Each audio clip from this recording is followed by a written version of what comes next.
Welcome to the Versus Men's podcast, where we're having real conversations and stories on faith, manhood, relationships, culture, and everything else in between. These conversations are tough, but we're honestly doing them because we have to become the men of God that He's called us to be. You aren't the only one who's trying to figure out your faith, your marriage, or you're struggling with an addiction. That's why this podcast exists. So thanks for listening, and if you enjoy this content, like, subscribe, and send it to a friend who needs it. Thanks for joining.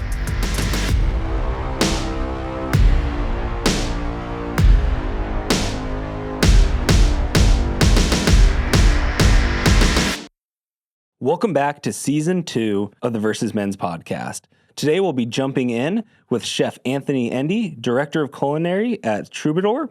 You guys have known him, you probably seen him around church, and he's just a good friend and someone who I want to make sure to have on the podcast because he's got quite the story. And honestly, I think you guys will walk away really encouraged that every single guy who's on this podcast is just trying to do their best to pursue Jesus and love their family well. And that's exactly why Anthony has modeled that so well in the way he leans in amidst his such busy schedule, cooking for literally presidents, traveling to large events like Coachella and the Masters and, catering. He has some hilarious stories. Some we may get into, some probably we aren't allowed to talk about, but the guy is amazing. And if you see him around church, please stop him, say hello, introduce yourself. One matter of business before we get into it, Chip Dodd is coming September 4th to the Franklin campus for Versus Equip, where we're talking about what does it mean to live a wholehearted life with him as a man as we surrender ourselves to Jesus. So please, though, there will be a registration attached to this email. It is free, and we're even giving you barbecue too. In this event, we go from rows to tables, and we make sure that it's an engaging night where Chip is going to speak for about 30 to 35 minutes. We'll have table time with discussion questions for about 15 minutes, and then we'll do 30 minutes of Q&A. And it's just one of our unique events here at Rolling Hills that we want to make sure that you guys get plugged into and really feel equipped in a way that as you guys are walking through life, that you know we're here for you, but we're also giving you resources and tools to live wholeheartedly in the way that God's called you to be. So, Anthony, welcome to the show, my friend. Thank you so much for having me.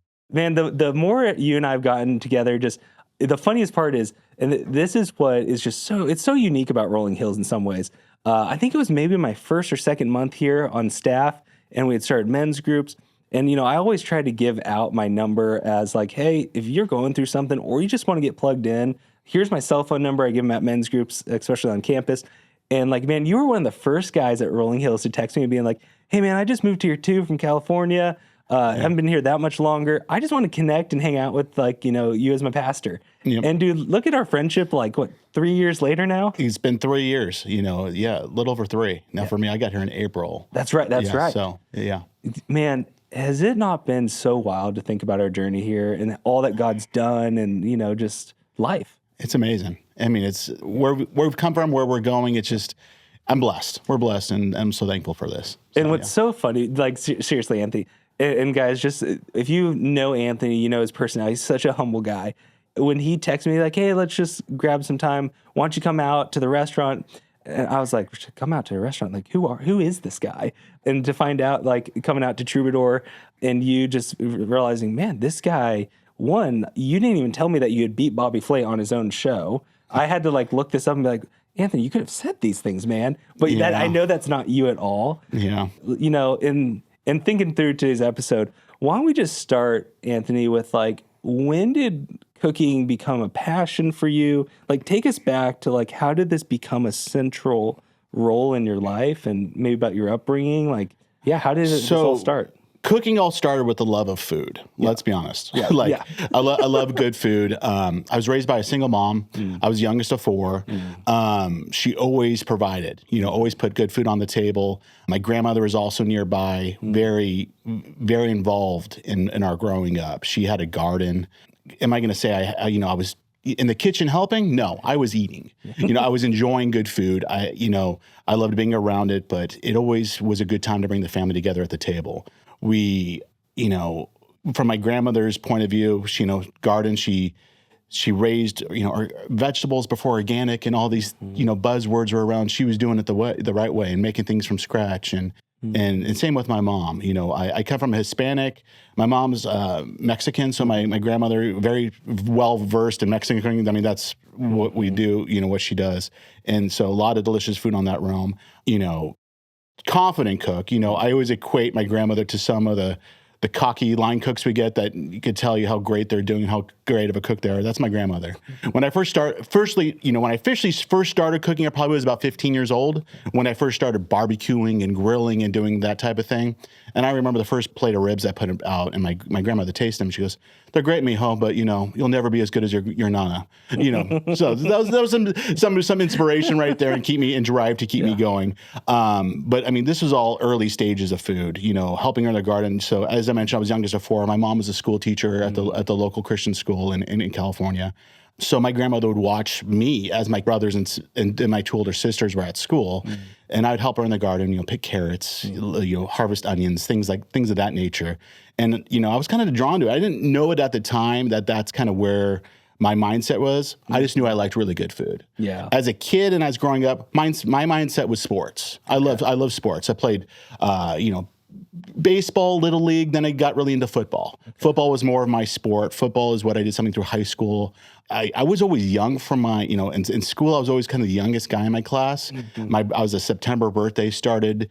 It all falls back to my mom teaching, you know, with 4 kids. It was, she started me early and says, I can always hold him back in kindergarten if he doesn't adapt, if he needs another year in kindergarten. Turns out I was just fine, and she kept moving me along, but I was young for my class. But was I the best student? No, I enjoyed school. I mean, I felt myself, I look back at me and look at my kids now, I probably was more of like a daydreamer in school, where I was always kind of creative, thinking about things I wanted to be doing, rather than sitting at a desk and learning. So when it came to, you know, high school and things of that nature, sports is what kept me busy. I got really involved in school. Theater, I was also a big part of. Then I also became, you know, in like student body president. I was student body president on my school. Things like that, where I just did a lot of extracurricular activities and kept me busy. Little did I know those types of things later in life would be really essential, because I'd have a school day that started at 6 a.m. and then ended at, you know, 9 p.m. with all my extracurriculars. So that led to long days of work at a young age. But then on weekends, I started a part-time job as a busboy at a local restaurant. And this is where cooking kind of got more and more involved on the hospitality aspect. You know, I started working as a busboy at this place called the Los Olivos Cafe and Wine Merchant. They did everything from scratch. They brought in organic vegetables. They did, you know, it had a very much Mediterranean feel to it, where it had your classic Italian chicken parm mixed in with fresh pastas, homemade pizzas, some great creative little salads. And this was, you know, this was the 90s. So like goat cheese salads with raspberries and things like that were the kind of the thing at the time. So I started becoming a busboy, and little did I know, I fell in love with the restaurant work. You know, so much that, you know, as I went on to college, started attending a local junior college, I started ditching class to go work. You know, I mean, honestly, that's probably not the worst decision you could have had. Yeah. No. So I'd be like, you know, this just, you know, I was looking at, you know, film and business and all these classes in junior and college, and I was going, is this me? Is this me? I'm like, I kind of want to get back there and keep working.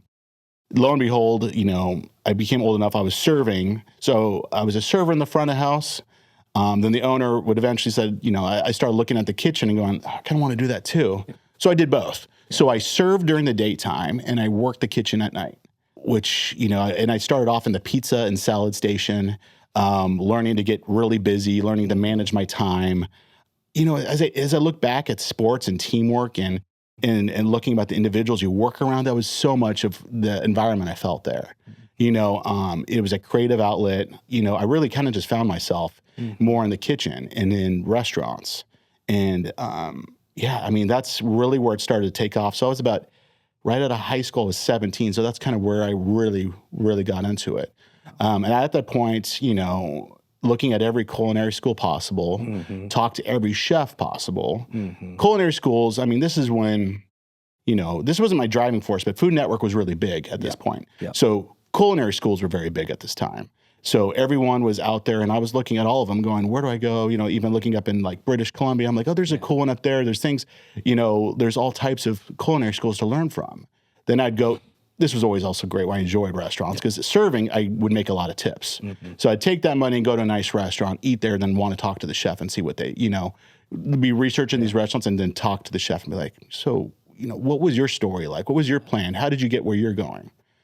The most common thread I heard from most, chefs were just keep working. And, they go, culinary school's great. And don't get me wrong, there's a lot of great chefs that come out of culinary school. They go, but at this point, to find yourself, keep working. And knowing, even if you go to culinary school, it's who you work for and how hard you work is what matters most. So that's exactly kind of what I did. Is it like that principle? Is like probably, apprenticeship. Like yeah. It takes 10,000 hours to actually be a master in something. And your sort of field is probably 40,000, 50,000, Right. Yeah. Exactly. So, so that's where I kind of just went down. I started looking around the local restaurants and looking at some of the best chefs I could work with, and I work for them.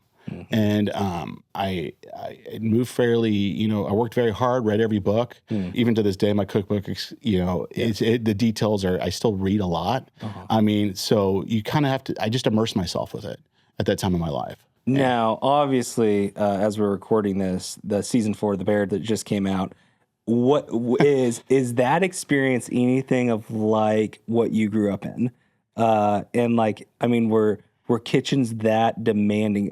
Well, give us the inside look at like it does strike chords. Like when people are thinking about this right now, of like you being in a kitchen, they're probably thinking like, was it a nice environment? There's some like they're also thinking there's a great movie called 100-Foot Journey, but it's very romanticized. Yeah. It's very which is also really great. But The Bear, there's similarities. There's some that strikes chords, and I've probably seen 6 episodes of The Bear, to be honest.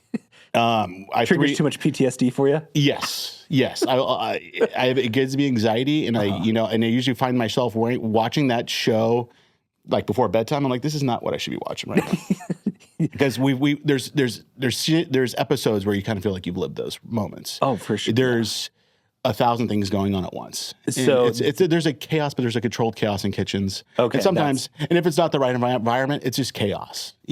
So when you started getting going in the kitchen, was that level of chaos just something it grew to be normative for you? The level of critique, feedback, did you enjoy it? I mean, is that what spurred you on to be like, I want to be excellent in this? Or did you have moments where you're just like, this isn't worth it, I'm packing up, I'm doing some, white collar job at a desk? Like, did that I had those moments. Okay. I mean, I had those moments. There was, I'm not going to go into the name, but I worked for a chef that would beat me down every day. Yeah. And she was very tough, which was pretty, I mean, I still friends with her to this day. And it's like, it strikes some chords. You got prepared times were different back then. I mean, and I sound so old saying that, and it's tough to say that, but it's, I'm almost 35, and I still say that about like working in the workplace, like even in the church world 10 years ago. Yeah. It feels like it's just a different, you got to work hard, work your tail off to earn a job. And it's like there's an old guard in every sort of workplace. Is that what you're referring to? Of like just exactly what I'm referring to. The definitions of kind of the toughness have kind of changed at some points. Yeah. Yes, I've encountered some things that you learn from and grow from, and it broke you down, but you build yourself back up, which is a tough thing. It really is. It's definitely not a kitchen. It's definitely not the mentality I want to lead in my kitchen. Yes, there's a toughness, but not there was a point of brutality that you're just like, okay, that's not how we talk. When did you get your first break in, like in your story? So you started working busboy, into kitchen, different stations. When did you get that first break where you're like, all right, this is what I'm going to do for my career? It was in the beginning. I was kind of it was from the beginning. I'm like, I'm doing this and I'm going for it. Okay. I loved it, and I still love it. It's at a whole different level now, but I knew what I was, my head was down. I'm going to keep working. I was never like, I'm going to go back to school. Okay. There's moments, yes, in your mind, you're like, is this worth it? Or am I working? I guess what it led to is I'm working for the right person, or am I in the right place to be doing this? And you've been featured on TV shows on Food Network, and did any of that? Did Beating Bobby Flay sit there and be like, when did you have that moment of like, I'm actually like, one, just incredibly good at this, but like, I'm a leading like chef in this field, like in the field, and like, I still don't feel that way. Yeah. See, I figured you were going to say Yeah, that. I still don't feel that way. You know, even when I cooked a sandwich, and beat them. Yeah. That was a fun. It was a fun platform to be on, or a place to do it. And it was those type of things. They give you sense of Pat on the back. accomplishment, or like you're like, oh, I am doing it right. Or I'm doing these things. But does that define me? I kind of walked out of there going. And my wife Bethany was with me. I'm like, I probably could have done this different. She's like, you won. Can you just stop? I'm like, Stop ruminating. Yeah. And I guess that's my mindset where I constantly need to examine that, where I'm like, focus on the good a little bit, and that's and that's where I want to do. Cause I'm always want to go like, where's the opportunity lie? What could be even better? So that's tough. Is that just kind of built into a lot of chefs? I mean, I've experienced it with writers and stuff like that. There's a level of it's never good enough. There's always rumination. It's almost the self-critique is a level of perfectionism that there's a healthy bent to it, and there can be an unhealthy bent to it if you let it extend to all facets of your life. 100%. Okay. 100%. I feel that way. And it comes down to priorities. Yeah. And it comes down to that's really what it's been for me the past few years of just, where does my priorities lie? It's, it's making time for my family, watching my kids grow, doing those things, and while accomplishing our job in a great way, high level, and doing it the right way. I could easily find myself at work for many hours of the day, but I also have to create those boundaries and know what I have to break apart and do certain things. And it's tough because I love what I do, but I love my family more. Yeah. I love spending time with that. And that's what's been the biggest thing for me the past few years is focusing on that. Yeah. No, and I'm glad that's a great natural transition point of, because I've seen you, I mean, you are so intentional. You have to be. And I think some of that's new growth too, it's been really amazing to watch you say, I'm going to prioritize getting to men's Bible study. I'm going to prioritize to investing in the community at church. And I think when someone has such little time, you realize how necessary it is to then spend it wisely. And I think I see that in you of, I only have this amount of time. I want to spend it really wisely. These are the priorities. Let's back up to, when was there a moment or a season that faith became a central facet of your life? And how have you seen that? I mean, I've seen it from the outside, but how have you seen that grow over the last few years? Well, let's start at the beginning. So I found my faith young. Yeah. Kindergarten, I did the prayer, accepted Jesus in my heart. Back at the St. Anna's Valley Christian Academy, where my mom was a junior high teacher. Then our kindergarten teacher discussed it with us. My mom walked me through the prayer later that night. And that's how the whole faith starts, it began, and it started there. And it continued. I mean, the education I received, I didn't know it at the time, was so valuable, of walking the faith and learning about it. As I grew in my career, it's struggled at times, never doubted my faith, never just needed to be, as you said, more intentional with where I spend time, more intentional with how I am. I'm still got a long way to go. I mean, we all do. But what I'm working on the past couple of years is, as you said, just trying to manage my time and to make it, spending more time in the Word, spending more time with guys in the Word. That's been such an instrumental part where it carries over into your whole life. So have you had that in seasons prior, or is that over the last few years, that level of intentionality something newer? It's something newer. Okay. Yes. I would love to say it was, probably the last time I can remember this type of intentionality was newly married. Me and my wife got married young. When Henry was a baby, those type of things. But as my career grew on and I was a corporate chef for a restaurant group back in California about 5 years, and that put me on the road all the time. When things just get busy, it's tough. You guys got to recenter and really see what the priorities lie. And that's kind of what I've been working on the past few years. Yeah, and that's, Anthony, I said it to kind of kick off the show, but a lot of guys will say, I'm just too busy. Yeah. And then, Anthony, I use you as an example of in the first few months, texting me and I'm not letting this go. I'm getting plugged in.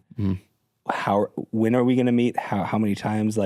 We would just meet up, and then it became, okay, here's what group I know we can get you in. Let's do this together. Thank you. And I think there's a switch in you of there's no more excuses. Right. I know this is a priority. So if it is a priority, then I'm going to just do it. And I don't know how, man, but like, dude, you would show up at 6 a.m. And I tell this to guys. So if you're listening now in the summer, obviously men's studies will come back in the fall, and we have Tuesday mornings at 6:15 a.m., Wednesday mornings at, I think we're going to move it to 6:15 a.m. It was 6 a.m. Those 15 minutes mean a difference. I'll tell you. I know. I will tell you. Yeah. I mean, I led off with it every time that I've been here for almost 3 years. 6 a.m., guys, it's an ungodly hour of like me even getting up to, I know that like some guys just love it, but I listen, man, you made it a priority and 6 a.m. And then you continued in our Voice of the Heart study. And that was 6:15 a.m. on Tuesdays. If you don't mind sharing, like, how was that journey for you through the Chip Dodd's Voice of the Heart study? It was deep. Yeah. How do I start phrasing it? It gets, becomes group therapy. It becomes very much a group therapy. I think we learned that on like the second day. Yeah. It's a lot. I mean, it's great. It's rewarding in the end, but it's deep. Yeah. The vulnerability. I can't. Vulnerability. There it is. Thank you. Sorry, I get tongue tied. Got you, buddy. That's always so important in these types of situations, is being that way. And I think that's what men really need. We just need to do that every so often. I mean, I love everything that Versus is about. It's about not being alone, and that's so much a part of it. So. Yeah. Well, no, and guys, this is probably coming out near the end of July, so we probably will just be doing your Barbecue University event. Absolutely. And that the reason I did not highlight that as go to the registration and make sure to sign up, well, it's because that thing sold out within like, seriously, Anthony, I think it was less than 24 hours after the event. And so for guys who maybe haven't signed up, just so because we're obviously going to keep doing that. Can you explain a little bit of what we do at Barbecue University? So this is the second year we've done it. This year's gone by quick, but last year we had a great time. We bring all the men in, not at 6 a.m., but at, I believe, 8 a.m. Yeah, we usually have a little breakfast to start, and we get right into barbecue. Breakfast burritos, man. Now I'm looking forward to it. Yeah. Then we had we do a little barbecue class. Last year we did brisket. This year we did tri-tip last year. Yep. Tri-tip last year. This year we're going to be doing a focus on ribs. We come together, we run a few recipes, do some spicing, spice blendings, some seasonings. We make sides that go along with it. Then we all sit down and have a great meal. And it's a great time of just fellowship and doing something that I hope everyone loves doing. I think that, who doesn't love barbecuing in the summer and hanging out with a bunch of guys and around the fire. And Anthony, it was like, I was so grateful. We got to experience you in your sweet spot, man. Like that was, it's like you were calling out dudes, asking like, all right, do you want to do this? Guys were asking you questions, and like that, it was just so. I'm not gonna say it was informal because like it was very formal in the sense of like you knew what you were doing, but it was like 50 guys in a circle just watching you, and then like people would just throw out questions, and you're like, "That's a great question. Let's do it right now, and like let's talk through this." And it was just, guys. I remember there's at least 10 guys who came alone, and then like they were literally plugged in like 2 weeks later of like, yeah, I met that guy at Barbecue University. We're gonna do a small group together in the fall. Love that. But that was the atmosphere you created of like, hey, let's get to know each other. And I don't even know if you realized that's what you were naturally doing. The fire's unique that way, right? Yeah. It gets people, a bunch of guys around a grilling meat, and that's kind of what ends up in the end. But no, I did not realize that's what I was, I love that. And your brother helping you out too. Yeah, my brother and my son. Yeah. Unfortunately, I don't think Henry will be here this year, but he was there last year lifting a lot, and as was my brother. Yeah. It's always great. I love that time. So guys, the lesson in all of this is when Chef Anthony wants to do a Barbecue University here, please sign up in the first 24 hours so that I don't get messages at 48 hours later being like, hey, I can't, it seems like the registration's closed. That's because it's sold out. So guys, like always, early is the way to go for any Barbecue University event. But let's shift gears here a little bit. Okay. And you've talked about it, like you are a very intentional dad. And having... I try to be. I try to be. I try to be. I'm not on, I'm not... No one's 100%. We're all a work in progress. We're trying to get to that. How much of growing up with a single mom has that now led you right into being, you are a committed father who, I mean, dude, it's very easy to watch and see that, like, is that the source behind a lot of that? I mean, my mom and my dad. Yeah. I mean, she was an extremely strong lady, always doing her best, always intentional with her time. So, yeah. yeah. And, you know, the way you pour into them, I mean, you've got 3 great kids, and what do you think God has been teaching you lately about fatherhood and like how he thinks of you? You know, it's a partnership. It's not just a fatherhood; it's a father and a motherhood. Yeah. So, I mean, without the home my wife helps create, I'd be struggling. Yeah. No, Bethany's a trooper. You can just tell, man. Yeah. And so what does that typically look like for you guys? Do you guys try to... So we met in the industry. So she's very aware of how my schedule can be. You know, if it's pulling me in all directions. And she's in the industry as well. She's an event planner. Yeah. She keeps busy. So she gets it. But, you know, is my intentionality just derived from my mom and my, you know, my upbringing? There's a big part of it that is that I get to do a lot of cool things with my kids because I'm like, that's what I wanted to do. It's also my wife. Yeah. You guys both pour in. Pardon me, I'm an emotional guy. No, dude, this is like, Anthony, this is what I love about this podcast is, like, in some ways, like, yeah, there's a microphone in front of us, but we're also just talking as friends. And that's what even our last guest was talking through a lot. And honestly, that this is the space for it. And dude, this is why I appreciate you, man. Yeah. Thank you. Well, but yeah, it's on this day, you know, we're just trying to, like every parent, we're just trying to manage. You know, all 3 kids, 3 great kids, all very different. Yeah. So as we talk about, you know, in the manager role at work, of course, we're managing people. All people are different. It's the same with parenting. We're all dealing with 3 different kids, and we love them to death. Yeah. And they're all very unique. Yeah. You know, and they all have different love languages, and learning them is a big part of that. You know, my youngest, it's time. You know, my daughter, she loves, you know, gifts or in time as well. Then they all love time. But then my oldest is, you know, acts of service and being there for them.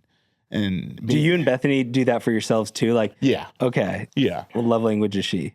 She's definitely time and, you know, and time and compassion. I mean, I know every day when I get to the door, I better give her a hug and, you know, that's... Ask her how she is. Absolutely. Yeah. And those are the things I do. You know, I feel confident. Is there days I don't, that I'm coming with something else on my mind, nothing to do with her whatsoever? Yes. And that's what's tough. It's shutting down one side of your brain, you knowing where you're walking into. And that's always a tough... I was just going to say, so in thinking through, like, the way home for you is probably really an intentional time that you have to take a step back. And I'm sure the more you've walked in maturity, emotionally, relationally, spiritually, do you find that you're able to actually put up a proper boundary on the way home and say, I'm going into just husband and dad mode, or is it still a struggle because of the industry that you're in? It's always going to be a struggle. Is it, do I feel confident lately? I do. Yeah. Do I feel like next week it can change? Yes, I do. It all depends on what's going on that other side. Yeah. I mean, it's no different if you're at work and your washer's overflowing. You know, it's like, or so, you know, something's going wrong at the house. There's going to be moments in our lives where, you know, trouble's going to hit somewhere, and you're going to be at another location. It's how do you adapt and adjust? Because that's going to come with life. I mean, that's going to happen. Now, does Bethany expect you to cook at home? This is a pretty... By the way, if I'm getting you in trouble, Bethany, I did not mean to do that. Does she, you know, it'd be help. I think she loves for me to help. Does it mean cooking everything? No, because that's not possible all the time. You know, Bethany cooks a lot. Yeah. She's a great cook. Yeah. She's a great cook. You know, we've been married since she was like 22. I was 23 and we got married. That's right. Yeah. You guys. Yeah. So, was cooking always her thing she wanted to know? But she's gotten really into it. She's really great. Do I cook sometimes? Yes. I probably make a bigger mess I'm not in a professional kitchen. Do you want to do more than you? I put out way too much food. Yeah, I put out too much food, and that's where she's like, I can handle it. And she wants input on what she should be making. She doesn't want to hear critiques. I shouldn't have said that, but yeah. No. It just, you're gonna think we're gonna edit that out. We are not editing that out. That's staying in. Yeah, and I'm like, but she's just like, well, tell me what we should have for dinner and those type of things. Yeah. Honest to truth, probably most of our fights are trying to figure out what's for dinner. I mean, Hey, dude, likewise. That's a normal. I feel like that's a normal couple thing. Yeah. Or do you guys find that in this season? Are you guys trying to be intentional about date nights and stuff like that? We are. Yeah. We are. Date nights we take. Do I have it marked on the calendar? No, but we're like, we need to do this, and we make time. We definitely make time, and we find something. It's usually every month we find ourselves doing something, if not every other week. So, and if it's even just like driving, going on a drive and grabbing, an iced tea or something, I don't know, or coffee. Like, there's things we find for time. It doesn't have to be as formal. Especially if her love language is that time and it's you showing investment that matters. Right. Exactly. Anthony, it's so funny, man. Like, there's so many people who have moved to Nashville. There's obviously a lot of stars who've moved here or live here just for music and stuff like that. You get to cook for so many people, of which I know, like, we won't even name names, but like, do you still get starstruck? I'll be honest, when I'm cooking for people, I'm kind of focused on the food. Yeah. And the reason I'm there. So like, there's been a couple,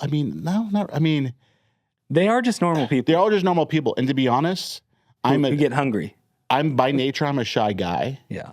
So like I'm not gonna, I don't know how to answer that really correctly, but by nature I'm a shy guy. So it's like to do barbecue boot camp or barbecue university and these things, like where I'm talking, it's a bigger stage. I'm like, I feel like I have to go in my theater mode and start talking in that realm, of like doing the whole thing. But like I'm known to like if go in the dining room and there's a table larger than 4, I'm like, am I gonna go up to the table and say how everything's going? I'm a little nervous, but.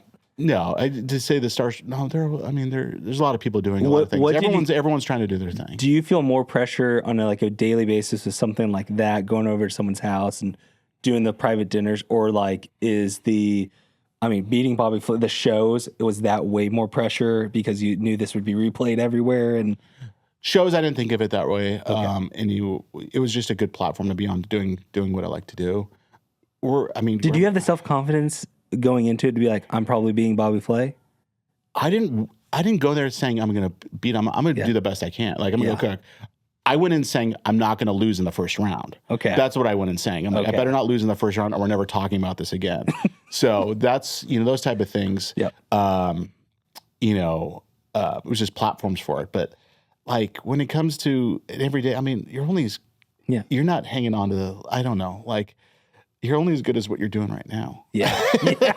So like you could. That's when I was like, we're gonna keep going, keep doing this thing. Like if I'm cooking at someone's house, or cooking at the restaurants, like, did you enjoy it? That's always in your mind. Was everything good? Like chefs always have that in the back of their mind, no matter how cocky and abrasive they seem. There's always that chef mind of, do they really like it? Is it okay? Is everything good? Are they lying to me? Yeah, exactly.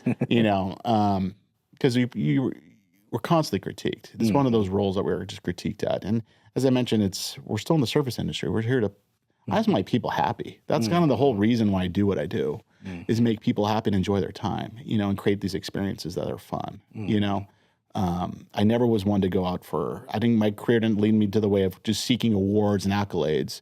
That's not what it's about. It's about making sure people are happy and have a good time. Yeah.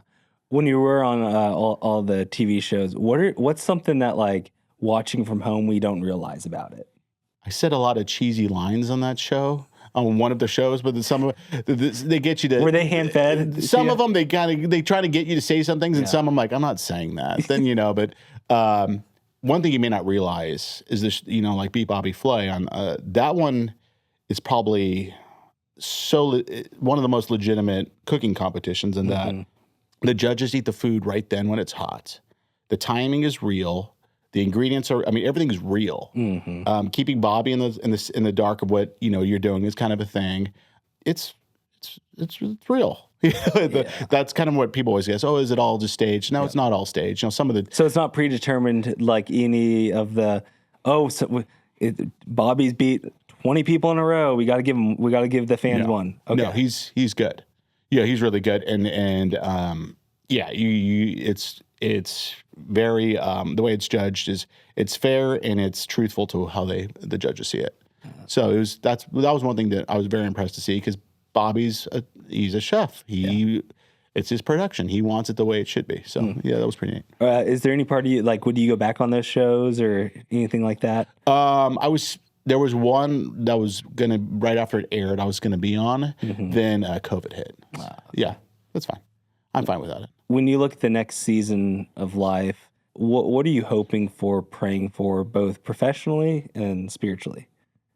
The first word that comes to mind is energy, but I think I have some. But I mean, it's just like energy, then and finding time just to refresh each time I'm going. We're got a lot of stuff going on the work front coming our way these next couple months. It's going to be our biggest couple months that we've had, so it's going to be great. I have a high schooler now.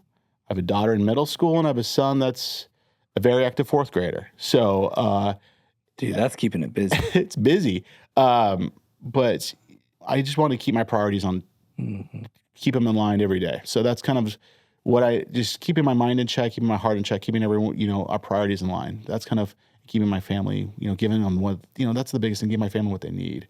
We talk about love language, then we also talk about just simply providing and giving security on a daily. Those are the things I just want to make sure I'm doing the best I can.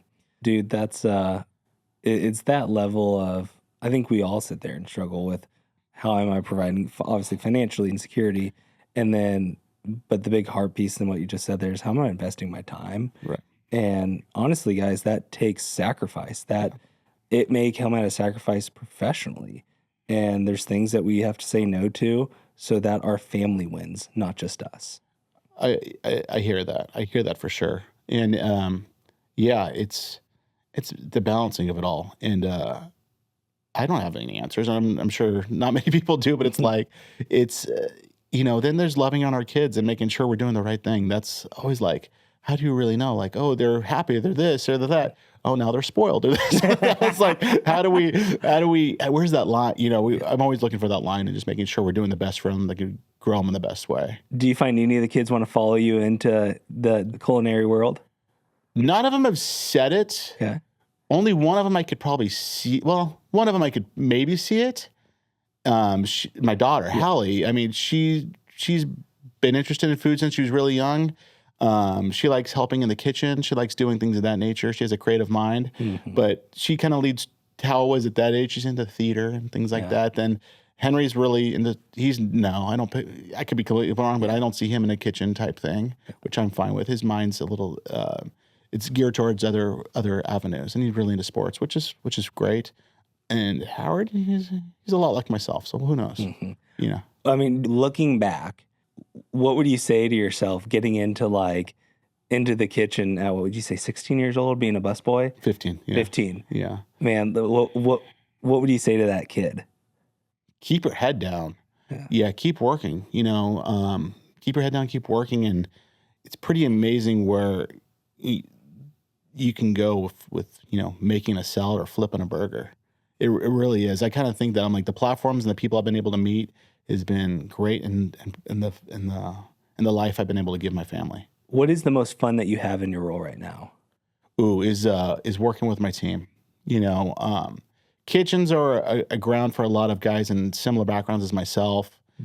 Some are just looking, to be part of a team, and some they're creative minds that are just ready to be molded, and some are managers that are very strict, and some want the structure, and some just need the structure, and some are trying to provide the structure. But it's working with my team and all the chefs I get to work with, and the team I have is the most rewarding thing right now. Have you grown into that state? I mean, obviously it sounds like it, where obviously the food matters, managing a team and leading a team inside and outside the office, the kitchen, so to speak, because it seems like the kitchen can have some characters. So do you have to pour into It's an island of misfits.